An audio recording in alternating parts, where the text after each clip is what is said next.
¿Dónde estaba papá, Eric?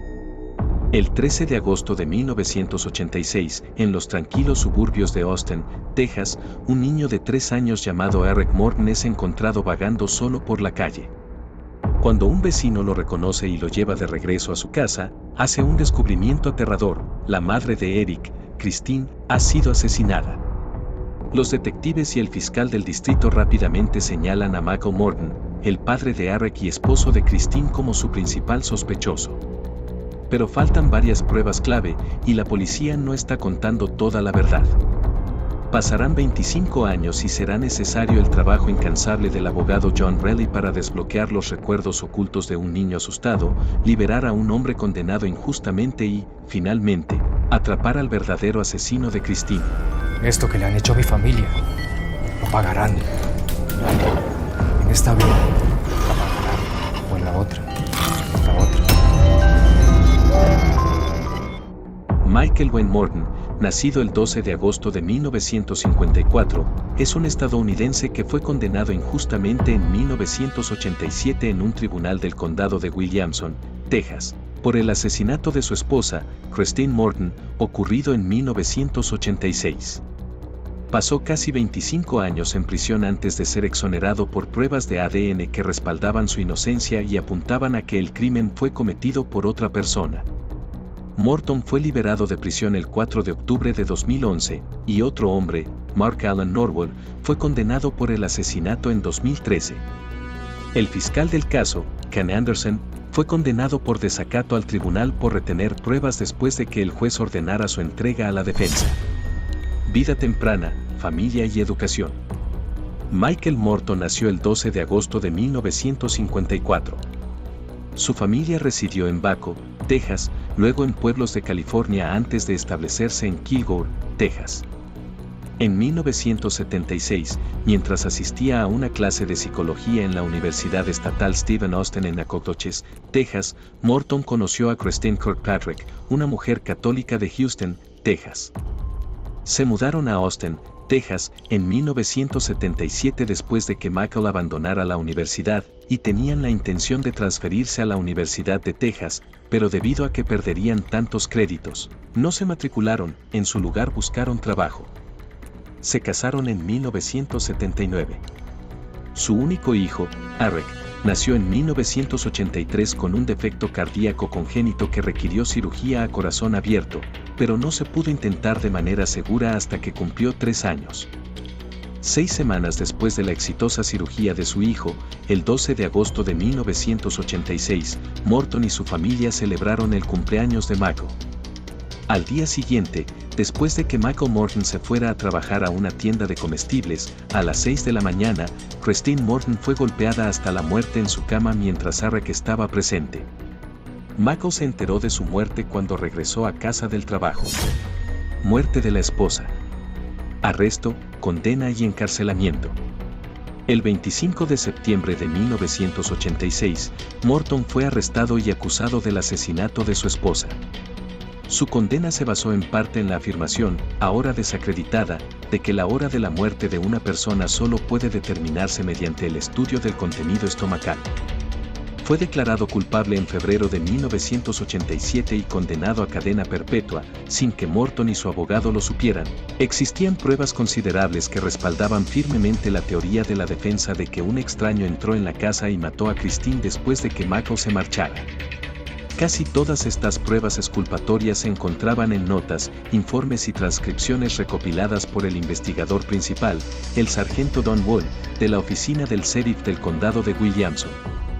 Esta evidencia exculpatoria se encontraba en notas, informes y transcripciones recopiladas por el investigador principal, el sargento Don Wood, de la oficina del sheriff del condado de Williamson. La entrevista con Eric Morton, de 3 años, explicó que estuvo en el lugar de los hechos y vio a otro hombre, un monstruo, cometer el crimen, y que Michael no estaba en casa. James Joseph Duane, en su libro Tienes derecho a permanecer inocente, ha utilizado lo que le sucedió a Michael Morton como ejemplo de por qué hablar con la policía puede llevar a que las personas inocentes sean condenadas por delitos que no cometieron. Tras su reclusión inicial en la cárcel del condado de Williamson, Morton estuvo recluido en varias prisiones del Departamento de Justicia Penal de Texas, la Unidad de Diagnóstico en Huntsville, la Unidad Wayne en Huntsville, la Unidad Ramsey 1 en el condado de Brazoria y la Unidad Michael en el condado de Anderson. Durante su encarcelamiento, cursó estudios académicos, obteniendo una licenciatura en psicología y una maestría en literatura, solicitó su traslado a Ramsey para cursar la maestría allí, y fue enviado a Michael tras completar el programa. Investigación post-juicio, trabajo de apelación y exoneración. El abogado civil John Raleigh, de Houston, Texas, trabajaba pro bono con Nina Morrison, del Proyecto Inocencia, con sede en Nueva York. Raleigh presentó la moción de Morton en febrero de 2005 para que se realizaran pruebas de ADN de un pañuelo ensangrentado hallado cerca de la escena del crimen, que contenía el cabello de Christine. El análisis de ADN no estaba disponible en el momento del juicio. Pasarían muchos años sin que se realizaran las pruebas. En 2010, a Morton se le ofreció la libertad condicional si expresaba remordimiento por el asesinato de su esposa. Raleigh relató a The Texas Tribune la conversación que tuvo con Morton sobre el tema. Michael dijo que entendía que le darían la libertad condicional si demostraba arrepentimiento por su crimen. Y yo le pregunté, ¿qué vas a hacer? No me sentía capaz de aconsejarle al respecto porque, bueno, ya habían pasado 23 años. No creo que nadie lo hubiera culpado si hubiera dicho, lo siento mucho, déjame ir. Pero Michael es un hombre de gran integridad y no mentiría para salir de prisión. Y él dijo, lo único que me queda es mi inocencia, y si tengo que pasar el resto de mi vida en prisión, no la voy a renunciar. Y yo le dije, Michael, te lo prometo, nunca me rendiré. Raleigh y Morrison buscaron incansablemente una orden judicial para realizar pruebas de ADN en tribunales estatales y federales hasta que finalmente se logró en junio de 2011. El fiscal de distrito del condado de Williamson, John Bradley, luchó tenazmente contra las pruebas de ADN durante 6 años antes de que un juez finalmente las ordenara. Las pruebas de ADN vincularon a otro hombre, Mark Alan Norwood, con el asesinato de Christine Morton. Morton fue liberado el 4 de octubre de 2011. Fue absuelto formalmente por el juez de distrito del condado de Bexar, Sir Harold, el 19 de diciembre de 2011. Morton se convirtió en el texano número 45 cuya condena se desmoronó ante las pruebas de ADN modernas. El Proyecto Inocencia había presentado una moción para excluir al fiscal de distrito del condado de Williamson, John Bradley, de futuros procedimientos judiciales, pero desistió de la solicitud. Bradley quedó tan convencido por los nuevos hallazgos y pruebas que ayudó a los abogados de Morton a obtener la sentencia que lo liberó de prisión y accedió a desestimar la acusación contra Morton, lo que le permitió cobrar una indemnización. Según la ley de Texas, tenía derecho a recibir una suma global basada en el número de años cumplidos en prisión, más una renta vitalicia de $80,000 anuales, además de capacitación laboral y ayuda educativa. Para 2013, Morton había recibido $1,96 millones. Autor real. Mark Alan Norwood, de Bastrop, Texas, trabajaba de lavaplatos y residía en Austin, Texas, a mediados de la década de 1980. El 27 de marzo de 2013, 2 años después de que Morton saliera de prisión, Norwood fue acusado, declarado culpable y condenado a cadena perpetua por el asesinato de Christine Morton en 1986.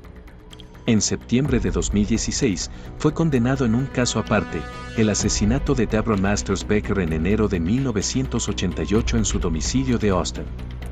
Ambas mujeres fueron golpeadas hasta la muerte en sus camas en circunstancias similares. Fiscal Ken Anderson.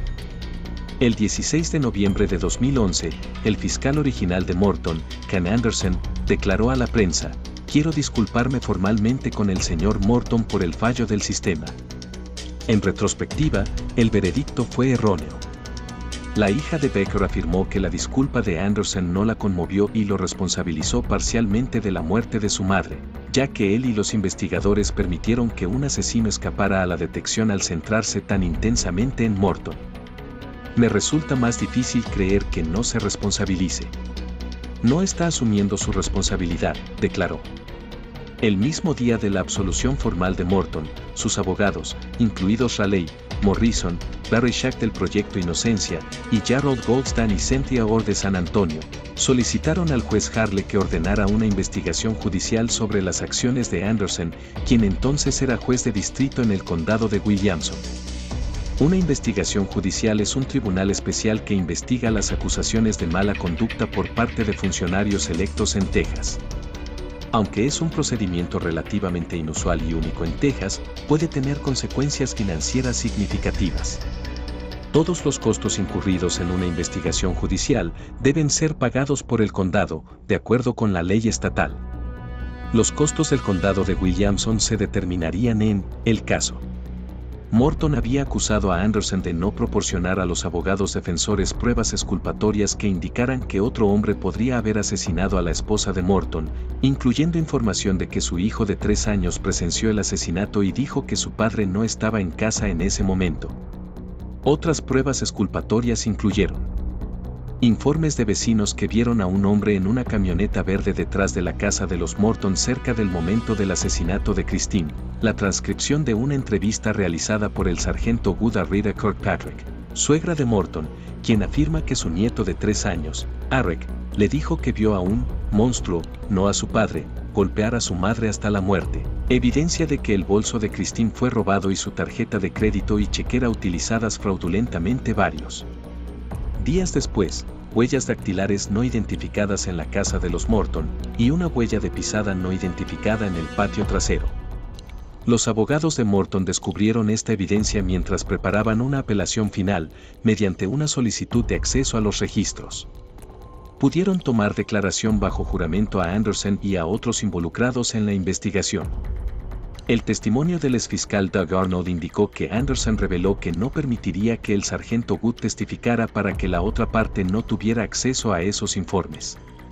El 20 de febrero de 2012, el juez Harle solicitó a la Corte Suprema de Texas la convocatoria de una audiencia de investigación, tras determinar que existían pruebas que respaldaban la afirmación de Morton de que Anderson había manipulado pruebas y que debería haber sido declarado culpable de desacato por no cumplir con la orden del juez de primera instancia de permitirle revisar todas las posibles pruebas exculpatorias. La audiencia de investigación se celebró en febrero de 2013. El 19 de abril de 2013, la audiencia de investigación ordenó el arresto de Anderson, declarando: "Este tribunal no puede imaginar un acto más intencionalmente perjudicial que la decisión consciente de un fiscal de ocultar pruebas atenuantes para crear un campo de juego desigual para un acusado que enfrenta un cargo de asesinato y cadena perpetua". Anderson respondió alegando inmunidad ante cualquier procesamiento al prescribir el plazo de prescripción aplicable.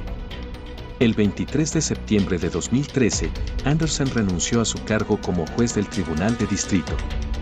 El 8 de noviembre de 2013, Anderson fue declarado en desacato al tribunal por la jueza del 9º del Distrito Judicial Kelly Moore.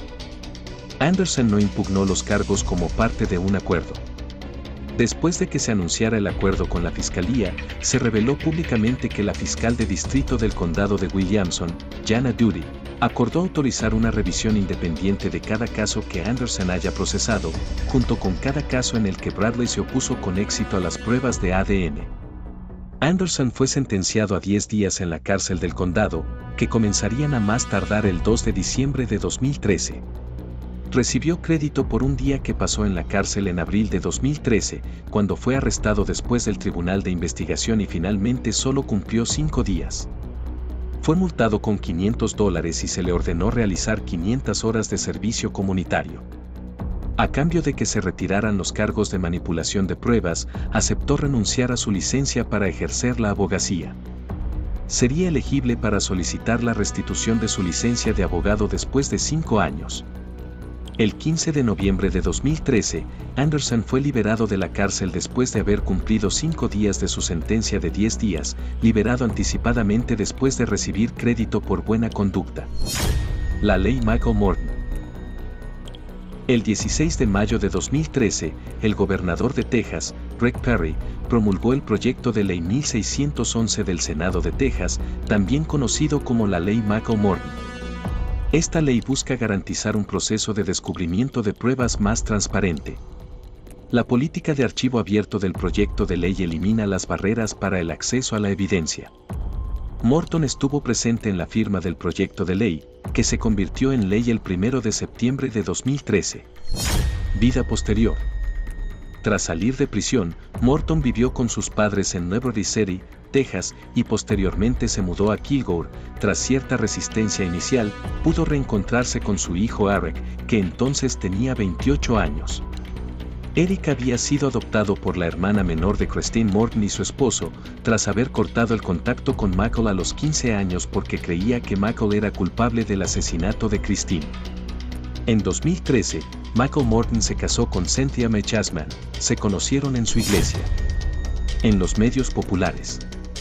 El caso de Morton apareció en el programa 60 Minutos de CBS el 25 de marzo de 2012 y en Katie, el programa de entrevistas de televisión de Katie Couric, el 13 de noviembre de 2012. El caso Morton es el tema de un documental de 2013, Un sueño irreal, The Michael Morton Story, dirigido por Al Reinert. La película se presentó en CNN Films el 8 de diciembre de 2013. Las memorias de Morton, Conseguir la vida, el viaje de 25 años de un hombre inocente de la prisión a la paz, se publicaron el 8 de julio de 2014. Fiscalía depravada, una novela basada en el caso, fue publicada en julio de 2012 por Kirk Johnson, escritor residente en el condado de Williamson. En la novela, el condado fue renombrado como Condado de Williamson, una palabra fonéticamente similar. Esta es otra historia, que todos nos preguntamos, ¿por qué sucede? Si te gusta nuestro contenido, dale pulgar arriba, suscríbete al canal y comparte, así me ayudas a subir más contenido y si no lo haces, puede ser que seas parte de Gente Malvada.